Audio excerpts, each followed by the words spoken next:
What's up, guys? How's everyone feeling this week after the Bills pick up a huge win against the Detroit Lions? Wow. Unreal being there. There were quite a few Bills fans there, but I got to tell you, just such a range of emotions for both sets of fans. The game starts off, the Lions score a touchdown, they get the pick six. And obviously the Lions fans are just elated. They're up 14-0. Look like they're on their way to 4-1. The Bills fans are like, "Oh my God, is Kyle Orton just blowing up right in our faces?" Because that pick six, let's face it, was just horrible. And a bunch of ththings changed. The Bills scored. They ended up scoring 17 unanswered points, but they scored 14 unanswered points to tie it. And then there's, Calvin Johnson leaves the game in the third quarter after his only catch. Reggie Bush leaves the game with injury. The Lions are down to George Wynn at running back, but they're still winning. And then, like I said, the Bills come back with 14 unanswered points. They tie it up. There's a couple drives back and forth towards the end of the game where it looks like one team is going to drive for the field goal and win. The Bills stalling out around midfield. That sucked. They punt to the Lions, and Golden Tate comes up with that play. And, honestly, I'm sitting there like this. Just unreal in Ford Field, just like this. Lions fans going crazy everywhere around me and my entire group. Just doing fake tears down our faces and stuff like this. And it's like, we're used to this. I know that the Lions went 0-16 and that you guys, their fans are probably used to it too. Now, don't get me wrong. The Lions fans were actually pretty cool. There were a couple, you always have the obligatory lunatics. But for the most part, they're pretty cool. Like I said, they went 0-16. They sort of get it. They haven't won a playoff game in forever either. They went to one, they got killed by the Saints. And they're more or less in the same position we are. Wondering if Matt Stafford is good. Wondering if they have a good coach. What's going to happen to their star defensive linemen.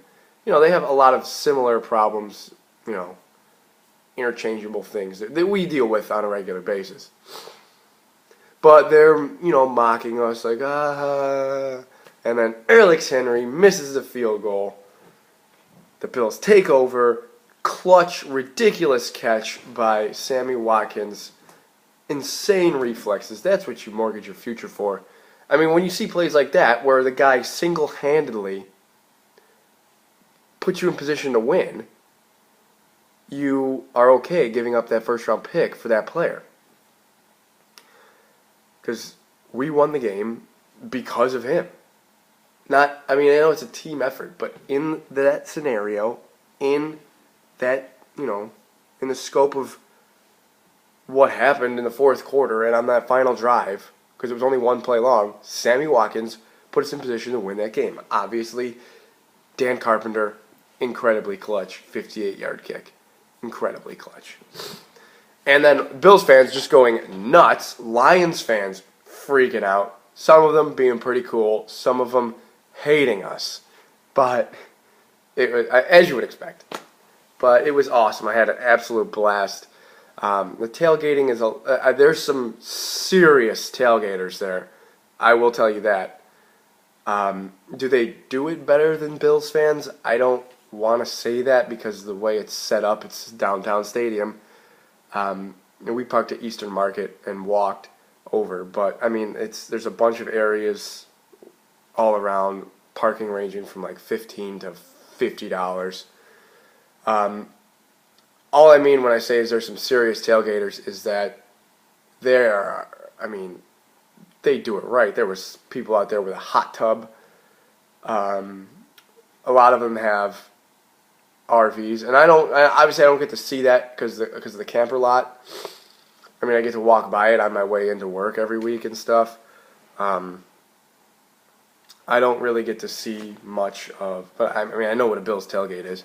I don't get to see much of what is inside the camper lot, but there's a lot of campers and RVs parked around the cars in Detroit because you can park in so many places. And a lot of the RVs go to the Eastern Market where I was, and they have Oh my God, ridiculous food spreads.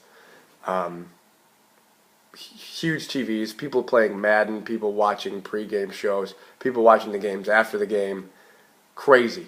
People busting out couches, pulling couches out of vans and stuff. It was nuts, and it was a lot of fun. I'm glad I got to go to a game as a fan again, and I would recommend going there, even though the Bills aren't going to play there again for another 8 years. But the Bills win the game. That obviously helps. They win ugly on the road, and that's something that you have to do, especially if you're going to be a playoff team. Games are going to end up looking terrible like that. They're going to look ugly. But you have to come out on top of those games. And the Bills did that. So am I encouraged about that? Yes. They're 3-2. They're technically leading the division by tiebreaker, and that brings in the New England Patriots this week. Games for the AFC East. Well, for the lead in the AFC East. The Bills win. They're 2-0 in the division, and the Patriots are 0-2. That is the biggest part of it to me.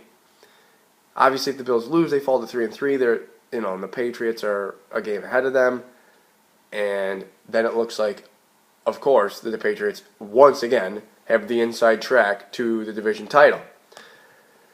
A lot of people thinking that it's as open as it ever has been, but the Bills could sort of let it get away if they don't pick up a win this weekend. So it's important for them to beat the Patriots. It always is.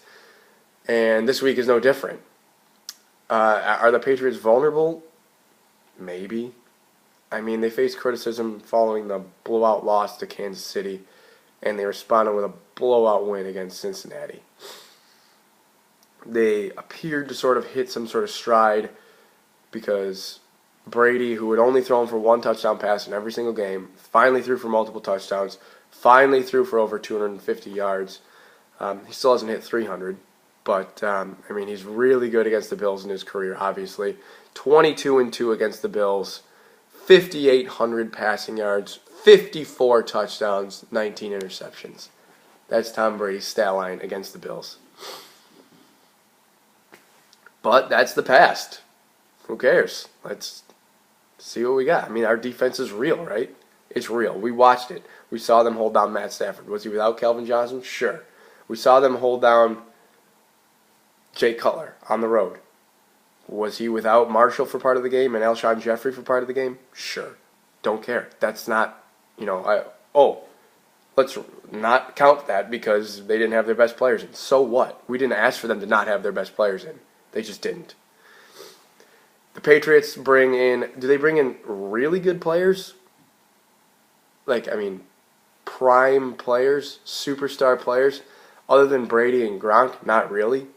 But they're players that can get it done. Julian Edelman has obviously been Brady's top target thus far with 31 catches. Gronk obviously still the red zone threat. His 4 touchdowns, just crossed 100 yards for the first time this season. Last week, Gronk in his career, I believe it's 5 games. It's 6 games. 6 games against the Bills, has scored in every single game. 30 catches, 449 yards, 9 touchdowns in 6 games. Patriots are 5-1 in those games. 9 touchdowns in 6 games. 450 yards from the tight end. So, the Bills have major, there are concerns with injuries. Aaron Williams, Janoris Cersei, those are your safeties. Those are guys who might be looking at covering Gronk.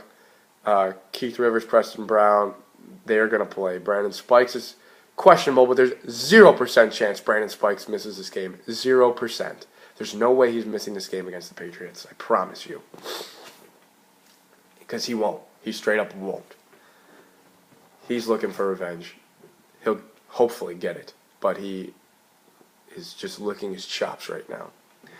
But the Patriots like to go to the 2 tight end set. You saw, if you watched the Sunday night game, Tim Wright have over 80 yards and a touchdown on 5 catches. They love to go to the 2 tight end set. When the Patriots run 1/3 of their plays out of the 2 tight end set, they're 3-0 this year. So there it is. There's the 3 wins when they go to the 2 tight end set. And the Bills against the 2 tight end set defensively, they have allowed 76% completions, 38 out of 50, and have only sacked a quarterback 1 time. So, that's as clear-cut as it gets. There's the Patriots' strength. There's the Bills' sort of perceived weakness. It's something they have to be ready for. As far as running the football, they have Stephen Ridley, whose season took a dramatic tumble last year in Week 1 against the Bills when he fumbled, and then he just kept fumbling and got benched. Vereen torched the Bills in Week 1 last year for 159 total yards. Ridley's been better this year after getting benched, like I said. Vereen's still averaging 6 yards per touch, so, I mean, even though his role might not be as big as some might thought it would, as some fantasy owners thought it would, like myself, but he's still averaging 6 yards per touch, and he's still being very effective for the Patriots on offense. Defensively, they added Darrelle Revis and Brandon Browner. Brandon Browner expected to be active for the first time this, obviously. So, Revis versus Watkins, going to be a nice matchup. I don't know what to expect out of Browner. I know he's a big, physical corner. I don't know what he will... I don't know if he's going to knock the rust off, if he's going to just be totally hitting his stride. I hope he has to knock some rust off. But, I guess we'll obviously find out. I like the Bills getting the ball to Robert Woods and some screens last week. Still not really getting Mike Williams that involved, but and Chandler's hasn't done much at all. But I think that the Patriots are susceptible, at least. I know they're third against the pass, but because they have Reeves now, they have Browner and McCourty. But they've played Ryan Tannehill and lost to Ryan Tannehill on the road because they're 1-2 on the road. They beat Matt Castle. They beat Derek Carr.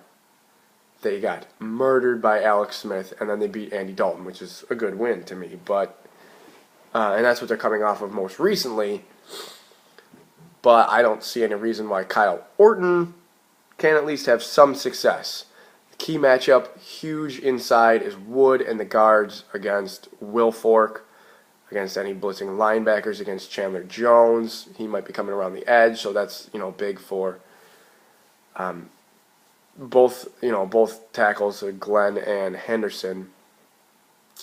Gerard Mayo leads the team in tackles by a lot, 48 tackles. He has 48. The next closest guy has 22. Chandler Jones has 2.5 sacks. They certainly have playmakers on defense. But like I said, they haven't and they haven't faced a good quarterback yet. And I don't know if Kyle Orton's that good, to be honest with you. I don't mean they haven't faced a good quarterback. Let me retract that. The guys they've beaten, Castle, Carr, rookie, Castle, and Dalton. Dalton's a good one, I would definitely say. And they got beat by Tannehill. So could they get beat by Kyle Orton? Sure, I don't see why not. The Bills just need to rely on their greatest strength defensively, that's getting pressure. They're tied for the league lead with the Jets with 17 sacks. Under pressure, Tom Brady completes only 39% of his passes. His QBR versus the blitz and pressure is 2 out of 100. 2. Their offensive line has been inconsistent. Darius, Kyle Williams, hopefully he plays. Hopefully Nigel Bradham plays. Blitzing linebackers. Mario Williams, got to be consistent. Jerry Hughes had a great game last week. Stephen Charles had a pretty good game last week in relief for Kyle Williams. The pressure. Bring the house. Come after him. Fuel off the energy of the crowd. It's like another home opener to us. We have new owners. We are going to be fired up. Limit your mistakes offensively. That goes without saying. Fred Jackson has 1,100 total yards in 12 games against the Patriots. Get him the ball. Shut down the run. We're second against the run. We got to play like it. Get pressure on Brady. Shut down the run. I know it sounds so simple because I'm saying it, but I'm going to pick the Bills to lose on Sunday because it's the Patriots. They've beaten us 25 out of 28 times. How can I stand here and say, yeah, I really think this is it? No, I'm sorry, guys.